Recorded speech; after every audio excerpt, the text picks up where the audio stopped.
A whole lot of nothing going on, at least in terms of active weather for a majority of the region. Look at the central United States, but we had a lot of heat with several records being toppled over the course of the afternoon. And we may do it all over again as we head into your day on Wednesday for some windy weather tonight for Sioux Falls and Rapid City. Lows in the 40s with 50s to the southeast, 30s though to northeastern KELOLAND. Then the heat is on one more time to the southeast, but notice though, cooler north and west. We'll talk about the rest of your 7-day forecast, which does feature a return to form for spring coming up. But until then, First at 4 starts right now. Live from KELOLAND Media Group, KELOLAND News First at 4. Arraigned and sentenced on the same day, what former legislative candidate Joel Koskan is facing now. Plus, snow is melting across the Midwest after a long winter. How a family is now getting hit with some flash flooding. A new survey suggests gun owners need to store firearms more safely in their homes. I'm Michael George with the findings. Good afternoon, and thanks for tuning in to First at 4. I'm Don Jorgensen. And I'm Bridget Bennett. A former South Dakota legislative candidate has now been sentenced to 10 years in prison for sexually assaulting someone he knew. Today, Joel Koskan pleaded guilty to 2 alternate charges of incest, a Class 5 felony for acts committed in April of 2022 at a family's home in Millette County. Included in the sentence is over $20,000 in restitution and court costs. Now, at the time of the crimes, Koskan was a candidate for the District 26 state Senate seat. Authorities in Rapid City are searching for an escapee. The DOC says 46-year-old Thomas Rabbit failed to return to the Rapid City Minimum Center following his work release shift on Saturday. Now, Rabbit is a Native American man weighing 220 pounds and is 6 feet tall. Rabbit is serving sentences for a DUI and possession of a controlled substance. If you have any information on his whereabouts, you're encouraged to call the police. Well, sometimes with our mental health, change happens with the help of others. I've definitely noticed a significant improvement in my anxiety, which is really great because I feel like in the past I kind of thought that it was something that I should be able to manage on my own. Coming up tonight at 6, you're going to meet her primary care provider when we look at how a mental health screening can help yield a change for the better. The fourth and final opportunity for public input on South Dakota's proposed changes to the K-12 standards for social studies is now set for next Monday. The State Board of Education standards will hold the hearing at the Pierre Ramcota Convention Center starting at 9 a.m. Central. The board's president told KELOLAND News he expects the 7-member panel will vote on the 2 proposals later that day. Written comments must be submitted to the DOE by this Friday to be considered. Yankton County is under a no open burn policy that's going to continue until tomorrow. Much of southeastern KELOLAND is in the red, meaning extreme danger for grassland fires. Other areas have high or very high risk. Near critical to critical fire weather conditions may be possible on Thursday, too, in the far southeast parts of South Dakota and far southern Minnesota and northwest Iowa.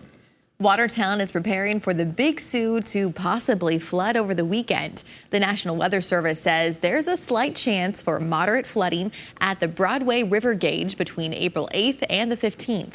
Officials are also preparing for flooding at Lake Kampesca. Sandbags are available around the city. Well, it kind of stands to reason with these temperatures that we are seeing today. Incredible. Incredible. I think it's 80 today. It felt like 80 out there, Adam. Yeah, actually, we are very much in the mid-80s here in Sioux Falls. It feels like we are in the middle of July out there.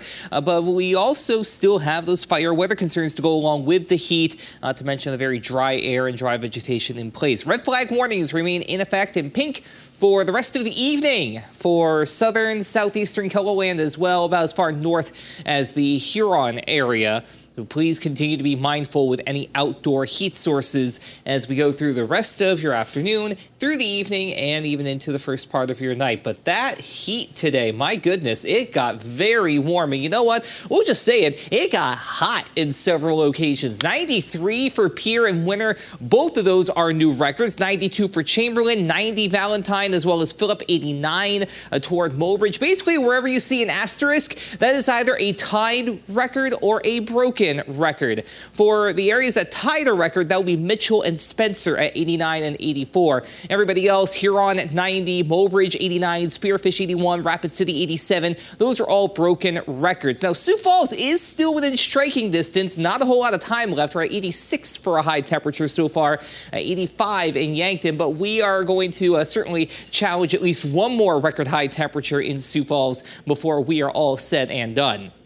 We're still in the upper 80s up in Buffalo at 88, 86 in Faith, 89 for Mobridge, but just to the east, look at the difference, 46 in Aberdeen, even 53 towards Sisseton, where that cold air is just doing its best to hang tough, but that is even going to erode as we head through the next couple of days with more of that warmth at least trying to make its way up. Not a whole lot of anything going on locally, so we'll zoom out and take a look at things regionally, and even then, there isn't a whole lot of anything going on. We kind of find ourselves underneath a warm front, but there is a cold front on the way that's going to come in and help usher in some change for some by Wednesday and the Thursday, for everybody by the end of the week. We'll talk about that and the rest of your 7-day forecast as we head through the hour. All right, thanks, Adam. Well, the flood fight is just beginning, but it's already causing problems at a rural Barnesville, Minnesota home. Take a look at this. As the snow starts to melt, water is moving fast in this area of rural Clay County. The driveway and the entire front yard was completely flooded out Monday night. The family says that the water has also made it inside the home. The homeowners called for help Monday night, and crews from Clay County Sheriff's Office went to the property to try and clear out the culvert. The family blames the flooding on the extreme amount of snow this winter. Well, the air traffic control tower at the Minneapolis-St. Paul International Airport had to be evacuated earlier this morning due to smoke. The smoke dissipated shortly after 6 a.m. The Minneapolis Terminal Radar Approach Control assumed control of the airspace during that time. There may have been, quote, residual impact from the smoke during many of this morning's flights. A nonprofit in Iowa is receiving $750,000 to renovate a downtown Sioux City building into a hub for business startups. Iowa's West Coast Initiative received the money from the Missouri River Historical Development. The so-called Innovation Center will have 3 floors that are each 7,500 square feet. The building will serve as a hub for entrepreneurial activity and help support business growth in that region. We're coming up after the break.